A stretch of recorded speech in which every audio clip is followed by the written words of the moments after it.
या नवोदय विद्यालय एग्जाम हो, हर एग्जाम में आपका क्या आता है, किशोरावस्था के सिद्धांत से प्रश्न पूछे जाते हैं। उसमें से दो महत्वपूर्ण सिद्धांत हैं जो आपको हमेशा ध्यान रखने हैं। दो महत्वपूर्ण सिद्धांत कौन कौन से हैं वो अपन उस पर प्रकाश डालते हैं। देखिए, किशोरावस्था के प्रमुख सिद्धांत में पहला नंबर सिद्धांत आप ध्यान रखेंगे, मैं यहाँ देता हूँ किशोरावस्था के प्रमुख सिद्धांत। किशोरावस्था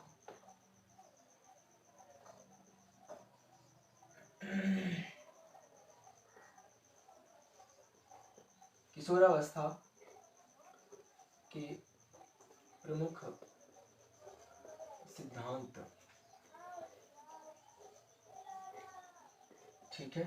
हाँ जी, देखिए इसमें दो सिद्धांत अपने को ध्यान रखने हैं। सबसे पहले एक सिद्धांत है आकस्मिक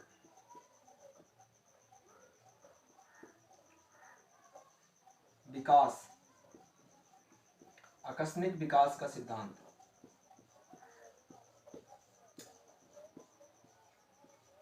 हाँ जी, दूसरा नंबर है क्रमशः विकास का सिद्धांत।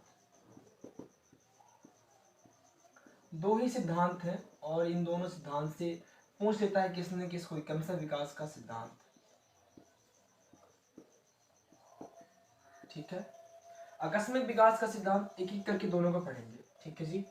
देखिए जरा ध्यान से, आकस्मिक मतलब क्या समझते हैं आप लोग? आकस्मिक मतलब होता है अचानक, क्या? अचानक। देखिए आकस्मिक क्रमशः दोनों में बहुत अंतर है ना। आकस्मिक विकास के सिद्धांत को दिया है स्टेनले हॉल ने, आपने नाम सुना होगा। सीधे क्वेश्चन पूछता है आकस्मिक विकास का सिद्धांत किसने दिया, आप बताएंगे स्टेनले हॉल साहब ने दिया। क्रमशः विकास का सिद्धांत किसने दिया? किंग महोदय ने दिया।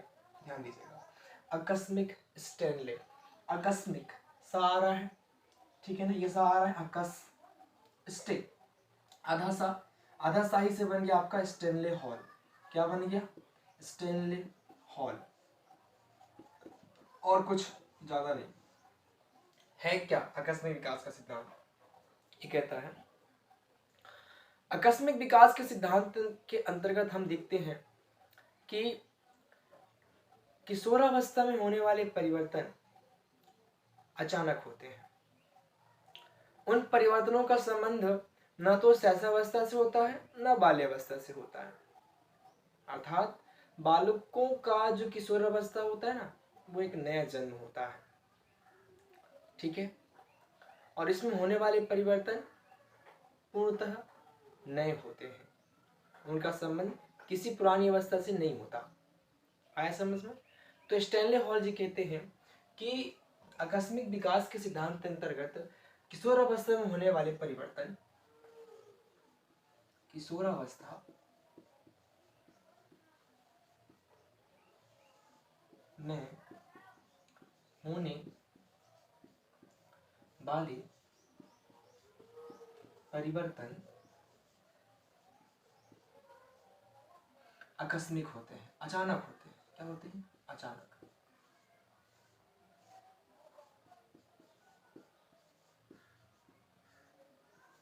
जिनका संबंध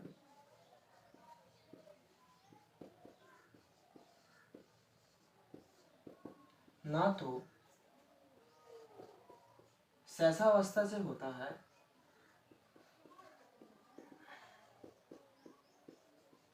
और ना ही बाल्यावस्था से होता है।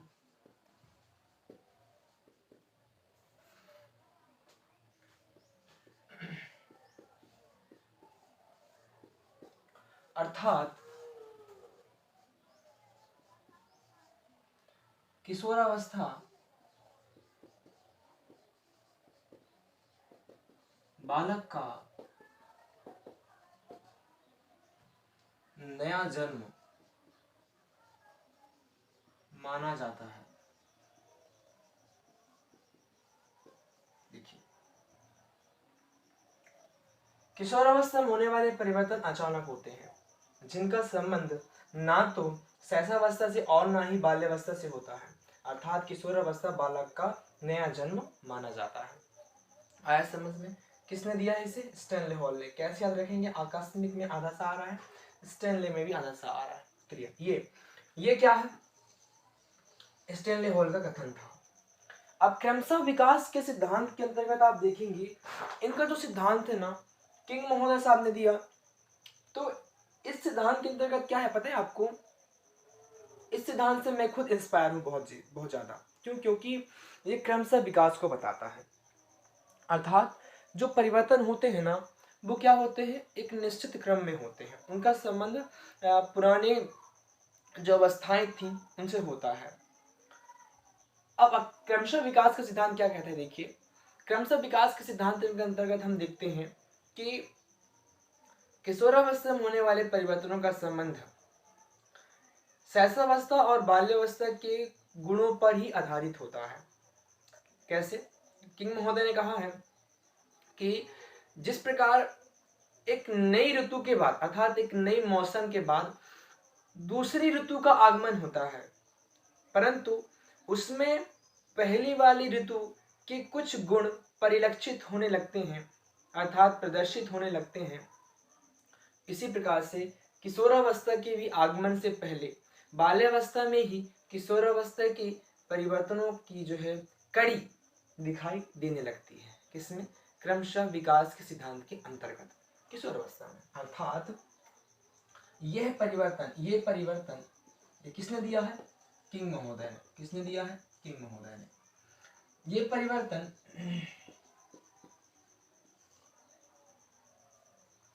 में पुरानी अवस्थाओं का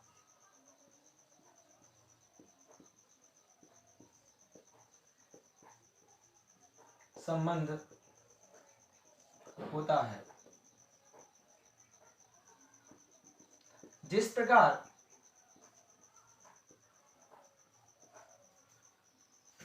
नई ऋतु के आगमन में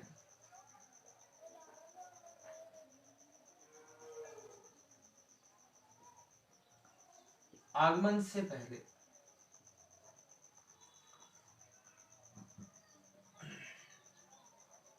पुरानी ऋतु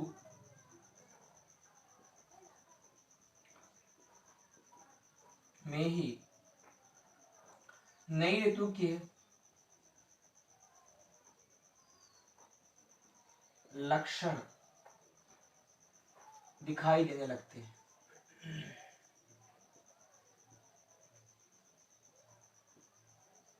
क्लियर?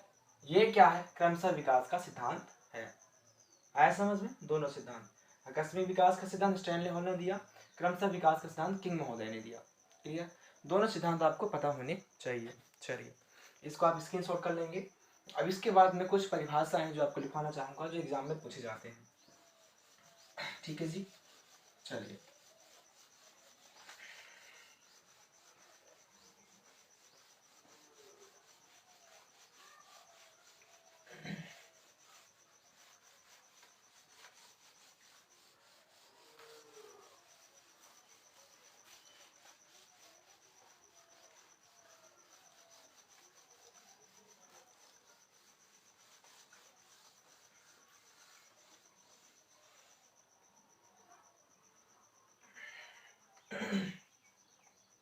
खुद स्टैनले हॉल ने क्या कहा है? देखिए, किशोरावस्था के से संबंधित अगर आपसे कुछ ज्यादा पूछेगा ना, ज्यादातर आपसे ही पूछेगा, स्टैनले हॉल की ही चीजें ज्यादातर पूछता है, स्टैनले हॉल के बारे में ही ज्यादातर पूछता है।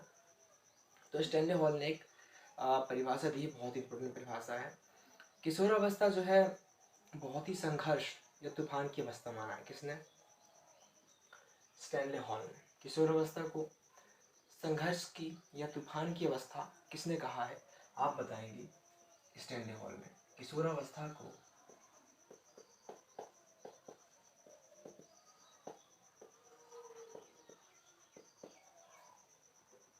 संघर्ष की या तूफान की अवस्था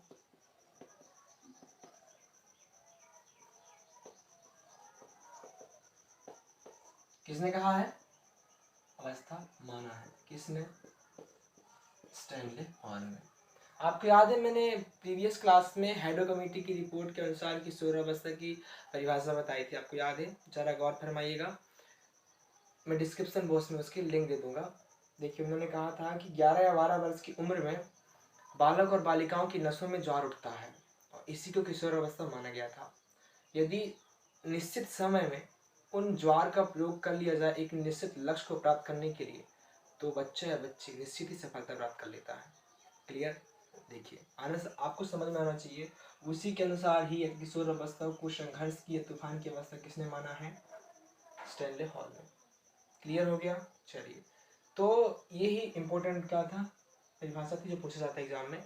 इसके अलावा और कुछ परिभाषाएं भी हैं जो मैंने पहले लिखा दी थी आपकी किशोर अवस्था से संबंधित, है ना जी। तो आपको ध्यान रखना है किशोर अवस्था।